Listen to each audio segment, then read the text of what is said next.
Hello Riyan, so কালি লিনাক্সের password কি করে change করবে সেটাই দেখাবো।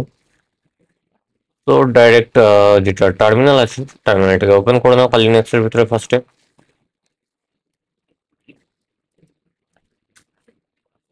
And then type PASSWD and enter.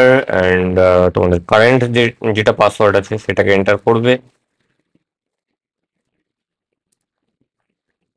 And next তোমাদের নিউ যে পাসওয়ার্ড সেটাকে এন্টার করবে। And retype.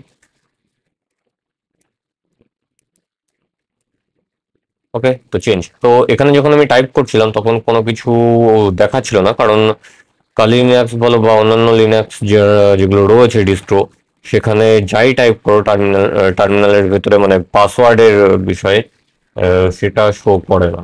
তো যখন টাইপ করবে সেটা তোমার কিবোর্ডে দিকে খেয়াল করে টাইপ করো যে কি টাইপ করছো। বাই চান্স ভুলভাল টাইপ হয়ে গেল তখন কিন্তু বুঝতে পারবে না যে কি পাসওয়ার্ড দিয়ে ফেলেছো।